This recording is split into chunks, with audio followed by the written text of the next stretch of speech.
Hi aspirants, April 11 இன்னைக்கு உண்டான Dinamani news பேப்பரை பார்க்க போகிறோம். அதோட இன்னைக்கு என்ன இம்பார்ட்டன்ஸ் டே இருக்குது அப்படின்னு பார்த்தீங்கன்னா பார்க்கின்சன் டே. பார்க்கின்சன் டேனா ஏப்ரல் 11.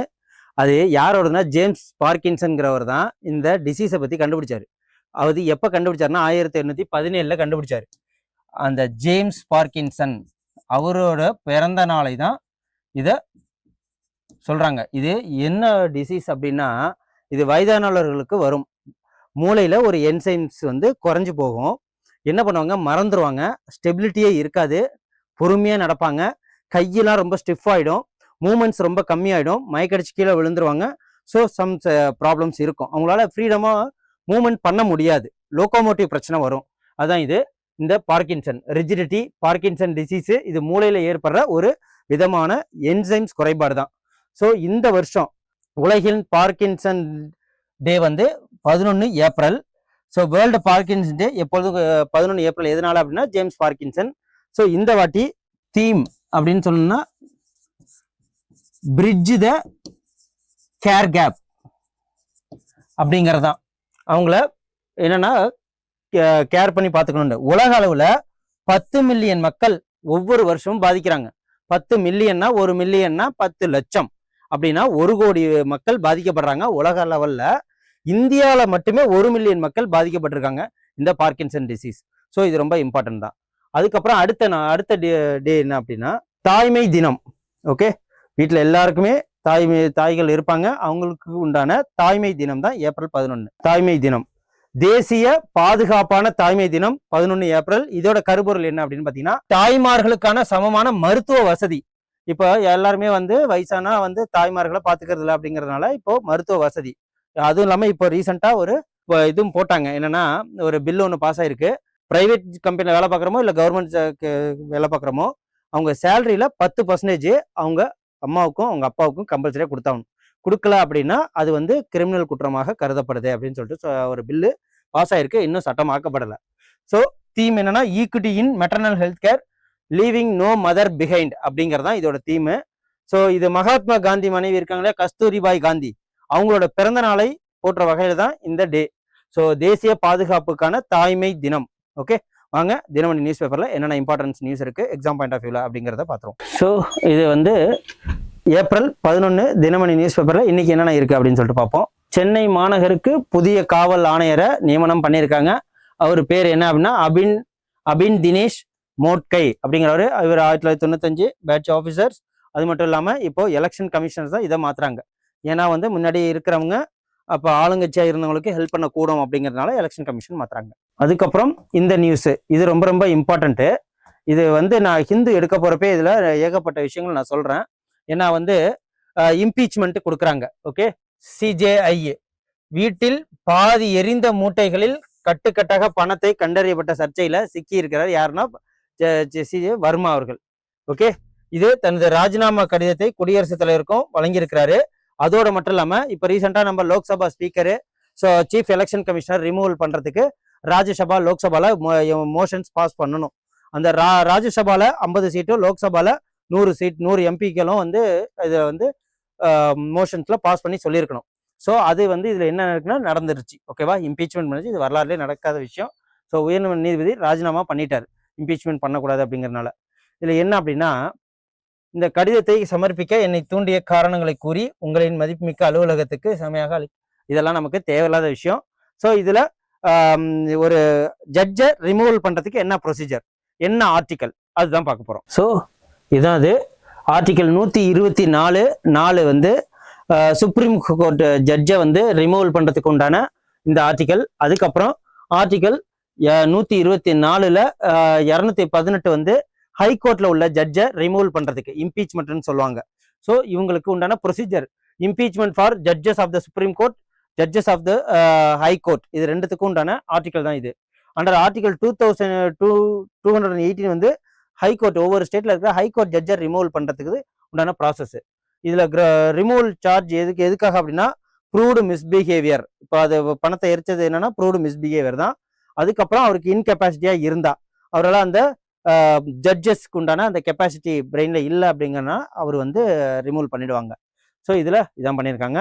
ஓகே, அதான் சொன்னேன் இல்லையா, சிக்னேச்சர் 100 MP அண்டு 50 லோக்சபா, அப்புறம் 50 எம்பியோட ராஜ்யசபாவில் உள்ளவங்க 2 பேரும் சேர்த்து போட்டு தான் இதை வந்து ஸ்பெஷல் மெஜாரிட்டியில் ரிமூவல் பண்ண முடியும் ஒரு ஜட்ஜஸை. ஓகே ஓகே, இது வந்து பார்ப்போம். அமராவதி குழப்பம் தீர்ந்தது அப்படின்னு சொல்லிட்டு இந்த ஒரு ஆர்டிகல் இருக்குல்ல, இது நம்ம கான்ஸ்டியூஷன் ஓரியன்டாக தான் பார்க்க போகிறோம். கான்ஸ்டியூஷன் ஓரியன்டாக என்னன்னா, இதை பார்லிமெண்ட்டோட பவர் இதில் பார்க்குவோம். இப்போ 2014 ஆந்திரா அப்படிங்கிற ஸ்டேட்டை தெலுங்கானா மற்றும் ஆந்திரா அப்படின்னு பிரிச்சாங்க. ஒரு 10 வருஷத்துக்கு ஹைதராபாத்தை தலைநகரமா வச்சிருப்போம் அப்படின்னு சொல்லி அந்த தீர்மானம் நிறைவேற்றப்பட்டு அந்த பிரிச்சாங்க. இதுக்கு சிம்பிள் மெஜாரிட்டி தான், இதுக்கு யாரோட உதவியும் தேவையில்லை. சிம்பிள் மெஜாரிட்டி 1/3% அண்ட் ஓட்டிங்லேயே கான்ஸ்டியூஷன்ல அதை பண்ணிடலாம். ஸோ இதை யார் பண்ணது அப்படின்னு பார்த்தீங்கன்னா, மன்மோகன் சிங் கவர்மெண்ட்ல அப்போதைக்கு பண்ணாங்க. தெலுங்கானா மற்றும் ஆந்திராவை பிரிச்சாங்க. அப்போதைக்கு தெலுங்கானாவோட தலைநகரம் வந்து ஹைதராபாத் தான் இருந்தது. 10 வருஷமும் இப்படிதான் இருந்தது. இவங்க என்ன பண்ணியிருக்காங்க, ஒய்எஸ்ஆர் காங்கிரஸ் அவங்க வந்த பிறகு 3 தலைநகரமா பிரிச்சாரு. என்னன்னா, நீதிக்கு ஒரு தலைநகரம், அட்மினிஸ்ட்ரேஷனுக்கு ஒரு தலைநகரம் அப்படின்னு சொல்லிட்டு, பொலிட்டிக்கலுக்கு ஒரு தலைநகரம் அப்படின்னு சொல்லிட்டு பிரிச்சாரு. அது எந்தெந்த தலைநகரம் அப்படின்னு பார்த்தீங்கன்னா, இது வந்து மறுசீரமைப்பு, ஆந்திர பிரதேசம் மறுசீரமைப்பு சட்டம் 2014 படி. ஸோ அமராவதியை அரசியல் தலைநகரமாகவும், விசாகப்பட்டினம் வைசாக்க நிர்வாக தலைநகரம் அட்மினிஸ்ட்ரேட்டிவ் தலைநகரமாகவும், கர்னூல் அப்படிங்கிறத நீதித்துறை தலைநகரமாகவும் பிரிச்சாரு. இப்போ வச்சிருக்கிற சந்திரபாபு நாயுடு அவர்கள் இதை பில்லு பாஸ் பண்ணி 2 அவையிலும் லோக்சபா மற்றும் ராஜ்யசபால அவங்க என்ன பண்ணிட்டாங்க, இந்த பில்லை வந்து பாஸ் பண்ணிட்டாங்க. 22 மார்ச் மாதத்துல தான் இந்த பில்லு பாஸ் பண்ணாங்க.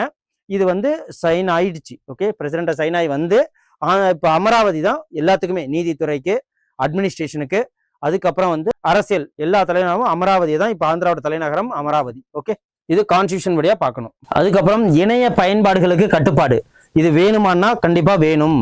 எதனால அப்படின்னா, இப்ப இருக்கிற பிள்ளைங்க எல்லாமே வந்து முன்னாடி ஒரு விதமான ஒரு வாழ்க்கையில வாழ்ந்திருப்போம். இந்த 90s கிட்ஸ் 80s கிட்ஸ் இவங்கெல்லாம் எப்படி வாழ்ந்திருப்பாங்க அப்படின்னு பாத்தீங்கன்னா, ஸ்கூலுக்கு போயிட்டு வர்றது, வந்தோன்னே ஹோம்ஒர்க் பண்றது, சாப்பிட்றது, தூங்குறது அப்படின்னு சொல்லிட்டு.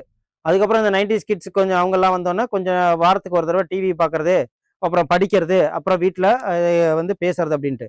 இப்போ எனி டைம் வந்து செல்லு பார்க்கறதா தான் இருக்காங்க. அதுக்கு தான் என்ன பண்ணிருக்காங்க, கர்நாடகாவில் 16 வயசுக்கு உட்பட்ட பிள்ளைங்க யாரும் வந்து செல்லு யூஸ் பண்ணக்கூடாது அப்படின்னு சொல்லிட்டு, அதாவது ஸ்மார்ட் ஃபோன் யூஸ் பண்ணக்கூடாதுன்னு. அதே மாதிரி ஆந்திராவில் 13 வயசுக்கு உட்பட்டவங்க ஸ்மார்ட் ஃபோன் யாரும் பார்க்கக்கூடாது. இதனால மூளையோட திறன் பாதிக்கப்படுது, அவங்களுக்கு சைக்கலாஜிக்கலி பிரச்சனை வருது, மென்டலி பிரச்சனைகள் வருது அப்படின்னு சொல்லிட்டு சொல்றாங்க. இதுக்கு முன்னாடி இந்த 90 நாள் செயல் திட்டம் மூலயமா அவங்களுக்கு அந்த பாதிப்புகள் விட்டுறலாம். அது மட்டும் இல்லாமல் அவங்க செல்லை யூஸ் பண்றதுக்கு, ஏன்னா செல்லு மொபைலை கொடுத்தாதான் சாப்பிட்றங்கிறதுக்காகவும், மொபைலை கொடுத்தாதான் ஒரு ஆக்டிவிட்டி செய்யறங்கிறதுக்காகவும், பெற்றோர்களே அதிகமாக மொபைல் பார்க்கறதுனால தான் இவங்களுக்கு அடிக்ட் ஆகிறாங்கிறதுனால இந்த சட்டத்தை கொண்டு வந்திருக்காங்க. அதே மாதிரி ஆஸ்திரேலியா, பிரான்ஸ், ஜெர்மனி, டென்மார்க் உள்ளிட்ட நாடுகளில் பல இடத்துலையுமே இந்த 16 வயசுக்கு உட்பட்டவங்க ஸ்மார்ட் போன் யூஸ் பண்ணக்கூடாது, கேம்ஸ் விளையாடக்கூடாது அப்படின்னு சொல்லிட்டு ஒரு சட்டமே போட்டிருக்காங்க. இது ஒவ்வொரு இதுக்கு முன்னாடி 6 மாசத்துக்கு முன்னாடி நம்ம கரண்ட் அஃபேர்ஸ்ல ஆஸ்திரேலியா பார்த்தோம் போன ஜூன்ல. அதே மாதிரி அடுத்தடுத்த ஒரு மாதங்கள்ல ஒவ்வொரு நாடுமே வந்து இதை இம்ப்ளிமெண்ட் பண்ணாங்க. இப்போ இங்க இந்தியால கர்நாடகா மாநிலத்திலையும் ஆந்திரா மாநிலத்திலையும் இதை இம்ப்ளிமெண்ட் பண்ணியிருக்கிறாங்க. அப்புறம் அரசு பள்ளிகளில் திறன் திட்டம் விரிவான அறிக்கை கோரும் கல்வித்துறை அப்படின்னா, இந்த ஏப்ரல் 2025 ஏப்ரல் அதுல தான் இந்த திறன் திட்டம் அப்படின்னு சொல்லிட்டு தமிழ்நாட்டில் இதை வந்து இம்ப்ளிமெண்ட் பண்ணாங்க.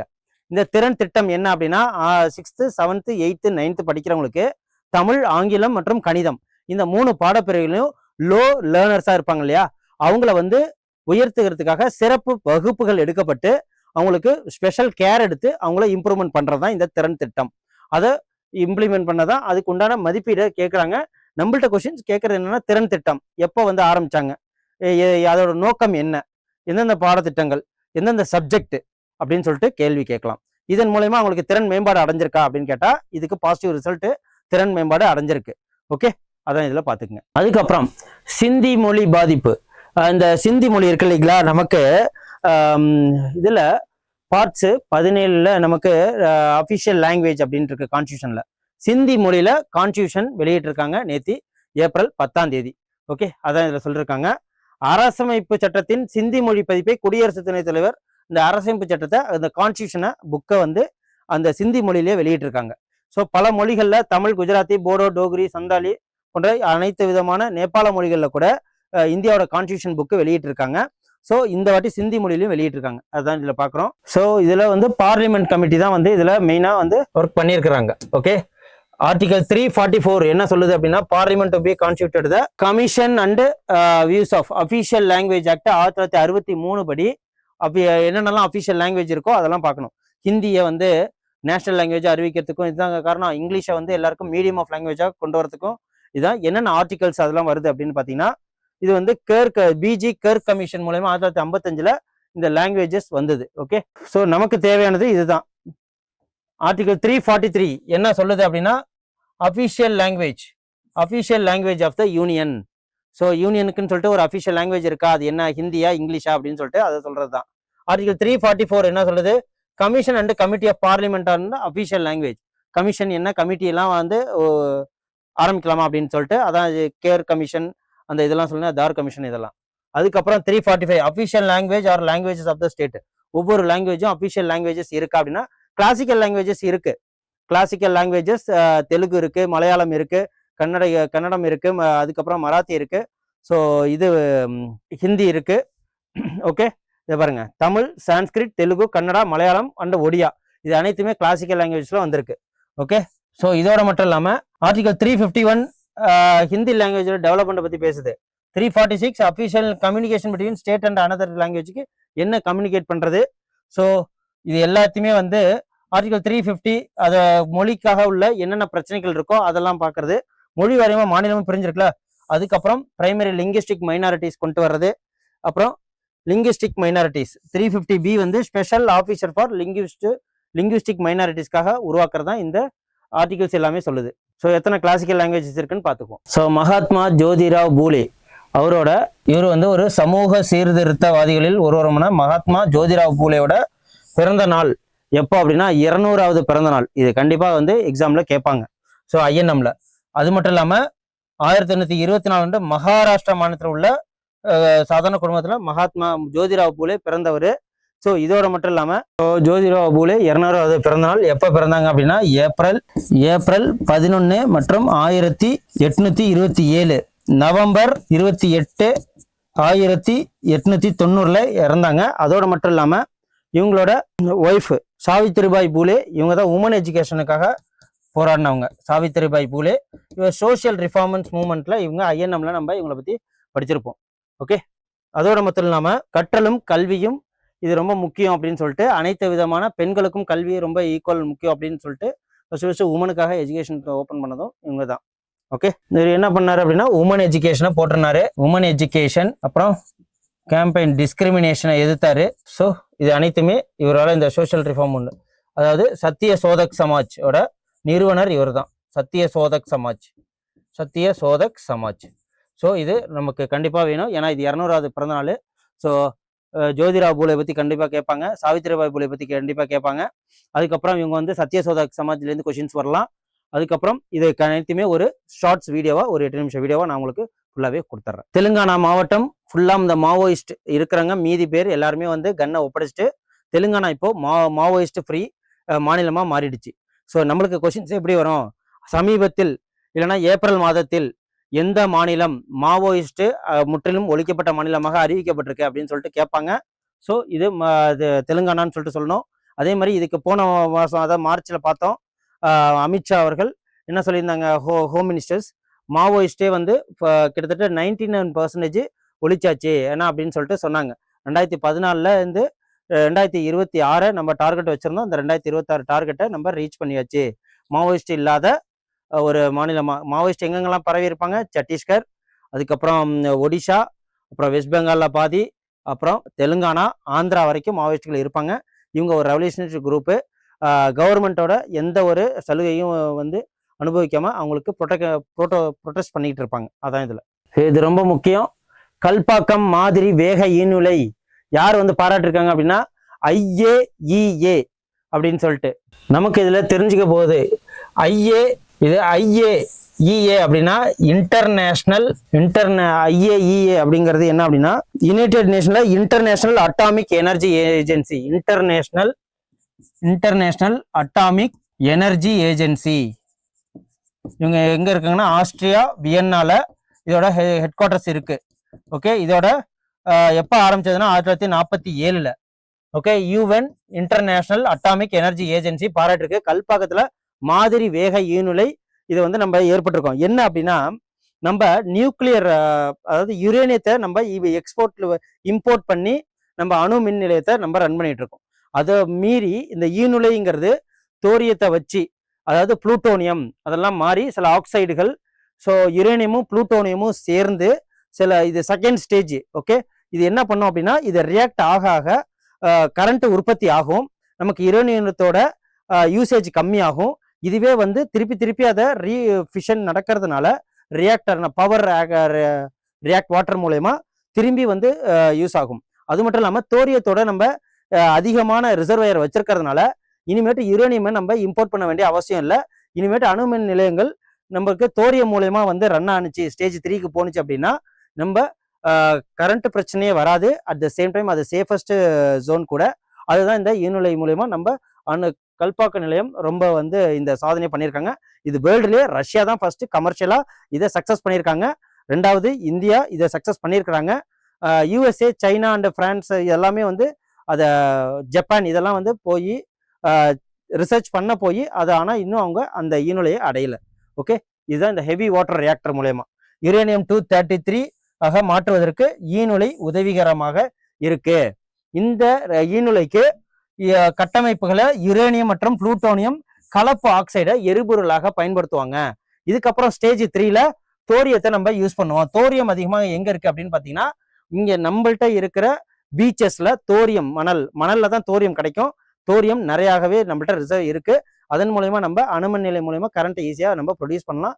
இது வளிமண்டலத்துக்கு எந்த ஒரு பாதிப்பு ஏற்படுத்தாது. அட் த சேம் டைம் நம்ம இம்போர்ட்டை கம்மி பண்ணிடலாம். ஓகே, ஸோ இதுதான் சொல்லியிருக்காங்க. காந்தி அணு ஆராய்ச்சி மையம் ஆராய்ச்சி மற்றும் மேம்பாட்டு மையம் மூலம் வேக ஈநுலையின் மாதிரி வடிவமைக்கப்பட்டு இது வந்து நம்ம பாரதிய நாபிய வித்யாகம் அதாவது பாவினி நிறுவனம் மூலமா நம்ம இதை அடைஞ்சிருக்கிறோம்.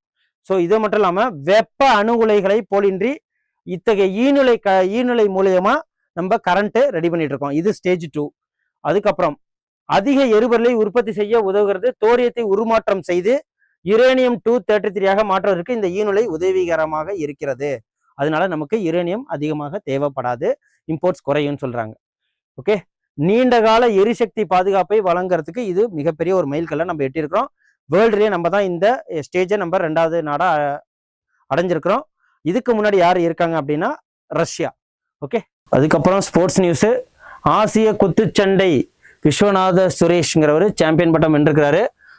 அது மட்டும் இல்லாமல் சச்சின் வெள்ளி பதக்கமும் விஸ்வநாதன் சுரேஷ் தங்கப்பதக்கமும் வென்றிருக்கிறாரு. ஆசிய இந்த மங்கோலியாவில் உலான் பட்டர்ல நடந்துகிட்டு இருக்கு. இப்போதைக்கு இவங்க பதக்கம் வென்றிருக்கிறாங்க. ஸோ மொத்தம் இந்தியாவுக்கு 2ஆம் இடம். எப்போ ஆண்கள் மற்றும் பெண்கள் பிரிவில் 5 தங்கம் 1 வெள்ளி மற்றும் 6 பதக்கங்கள்ல இந்தியாவுக்கு பதக்கம் கிடைச்சிருக்கு. பெண்கள் பிரிவில் மொத்தமா 9 தங்கம் 3 வெள்ளி 4 வெண்கல் தவிர 16 பதக்கங்களோட இந்தியா வந்து 2ஆம் இடம் பிடிச்சிருக்கு. ஓகே, ஸோ நேற்று பார்த்தோம் வேர்ல்டு பேங்க் இந்தியாவோட ஜிடிபி ரேஷியோ வந்து 6.6 7.2லேருந்து 6.6 வந்திருக்கும். எதனால அப்படின்னா இந்த ஈஸ்ட் வெஸ்ட் வார்னால சவுத் வெஸ்ட் வார்னால. ஸோ அந்த சவுத் வெஸ்ட் வார்னால நமக்கு ஆயில் கிரைசிஸ் நடந்திருக்கு, எல்பிஜி கிடைக்காம போயிருக்கு. இதன் மூலமா நிறைய ஹோட்டல்ஸ் மூடி இருக்கிறாங்க, கமர்ஷியல் சிலிண்டர்ஸ் கிடைக்கல. இது இந்த ஆயில் பிரச்சனைனால இந்த வார்ஸ்னால நமக்கு ஏகப்பட்ட பொருளாதார இழப்பு ஏற்பட்டதுனால இந்த இன்ஃபிளேஷன் கூட அதிகமாக இருக்கு அப்படின்னு சொல்லிட்டு நேற்று பார்த்தோம். இப்போ என்ன சொல்லியிருக்காங்க, இந்திய பொருளாதார வளர்ச்சி 6.9 உயரும் அப்படின்னு சொல்லிட்டு ஏசியன் டெவலப்மெண்ட் பேங்க் வெளியிட்டிருக்காங்க. ஸோ இதுதான் இது 2026-27 நிதியாண்டுல 6.9% இருக்கும் அப்படின்னு சொல்லிட்டு ஏசியன் வளர்ச்சி வங்கி, ஓகே, ஏசியன் டெவலப்மெண்ட் பேங்க் இதை அறிவிச்சிருக்காங்க. ஸோ இந்த ஏசியன் டெவலப்மெண்ட் பேங்க் எங்க இருக்கு அப்படின்னு பார்த்தீங்கன்னா இது ஹெட் குவார்டர்ஸ் பிலிப்பைன்ஸ். இது எப்போ ஆரம்பிக்கப்பட்டது அப்படின்னு பார்த்தீங்கன்னா December 19, 1966 ஆரம்பிக்கப்பட்டதான் இந்த ஏசியன் டெவலப்மெண்ட் பேங்க். இவங்க 6.5% இருக்குன்னு சொன்னாங்க. 2027-28 இந்த வளர்ச்சி 7.3% உயரும் அப்படின்னு சொல்லிட்டு சொல்லியிருக்காங்க. நமக்கு கொஸ்டின்ஸ் எப்படி கேட்கலாம் அப்படின்னா வேர்ல்டு பேங்கோட ஜிடிபி என்ன சொல்லியிருந்தாங்க அப்படின்னா 6.6. ஏசியன் டெவலப்மெண்ட் பேங்க் இது சொன்னாங்க. வேர்ல்டு பேங்க் எப்போ எங்க ஹெட் குவார்டர்ஸ் இருக்கு, வாஷிங்டன் டிசியில் 1945 ஆரம்பிக்கப்பட்டது. இது ஏடிபி ஏசியன் டெவலப்மெண்ட் பேங்க் பிலிப்பைன்ஸ்ல. ஓகே, பிலிப்பைன்ஸ்ல இதோட ஹெட் குவார்டர்ஸ் இருக்கு. இதோட சேர்மன் யார் அப்படின்னு சொல்லிட்டு கேட்கலாம். அதோட மட்டும் இல்லாமல் இது எப்போ ஸ்டார்ட் பண்ணது அப்படின்னா டிசம்பர் 19, 1966. ஸோ இது அவ்வளோதான் இதில். அதுக்கப்புறம் இப்போ ஜிபே, ஃபோன்பே இதெல்லாம் பண்ணுறோம் இல்லையா, அந்த எண்ம பரிமாற்றத்தில் கொண்டு வந்திருக்காங்க. எதனால அப்படின்னா கடந்த 3 வருடங்களாக டிஜிட்டல் திருட்டு அதிகமாக நடக்கிறதுனால. ஸோ இப்போ ஃபாரெக்ஸ் பண்ணுறவங்க, ட்ரேடிங்ஸ் பண்ணுறவங்க, இல்லை ஆன்லைனில் ஜாப் வாங்கி தரேன் அப்படின்னு சொல்லிட்டு ஒர்க் ஃப்ரம் ஹோம் அப்படின்னு சொல்லிட்டு என்னென்னமோ வந்து மூளையை கழுவி அவங்க பணத்தை எப்படியோ பிடுங்கிறதுக்கு உண்டான ஏகப்பட்ட கிரைம்ல நடந்துகிட்டு இருக்கு. ஸோ போன வருஷம் 2021 பார்த்தீங்கன்னா 551 கோடியாக இருந்தது. 2025 22,000 கோடிக்கு மேலே இந்த திருட்டு அதிகமாக இருக்கு. இதனால என்ன பண்ணியிருக்காங்க அப்படின்னா ஆர்பிஐ வந்து இந்த நார்ம்ஸ் வெளியிட்டு இருக்காங்க. வெளியிடும் போது ஸோ பண பரிமாறுதனை பண்ணும்போது 1 மணி நேரம் டைம் கொடுத்துருக்காங்க. அந்த 1 மணி நேரத்துக்குள்ள நீ வந்து ரிவைஸ் பண்ணிக்கலாம், சென்ட் பண்ண பணத்தை ரிவைஸ் பண்ணிக்கலாம், அதுக்குள்ள மனசு மாறலாம் அப்படிங்கிறதுனால. பட் இது மற்ற விஷயத்துக்குலாம் வருமானா வராது. ஓகே, மின்சார பில்லு, அதுக்கப்புறம் இ மேண்டேட் பில்லு இதெல்லாம் பண்றப்போ வேற எந்த இதுக்கும் இதெல்லாம் கிடையாது. ஓகே, அதுக்கு என்னன்னா கனெக்ட் டு ரெகுலேட் வலைக்கு மூலம் மே 8ஆம் தேதியிலேருந்து இது அமலுக்கு வருது. ஓகே, இதுக்கு பேர் என்ன அப்படின்னா கனெக்ட் டு ரெகுலேட். ஸோ இன்னைக்கு அவ்வளோதான். உங்களுக்கு இந்த தினமணிலேருந்து எக்ஸாம் பாயிண்ட் ஆஃப் வியூவில் ஏகப்பட்ட விஷயங்கள் நான் உங்களுக்கு ஷேர் பண்ணியிருக்கிறேன். உங்களுக்கு ரொம்ப யூஸ்ஃபுல்லாக இருக்குன்னு நான் நம்புகிறேன். இதேமாரி டெய்லியும் நீங்கள் எங்கள் சேனலை சப்ஸ்கிரைப் பண்ணிங்கன்னா யூஸ்ஃபுல்லான வீடியோஸ் உங்களுக்கு வந்துகிட்டே இருக்கும். நன்றி, வணக்கம். Send a map. You dare to dream, we care to accomplish.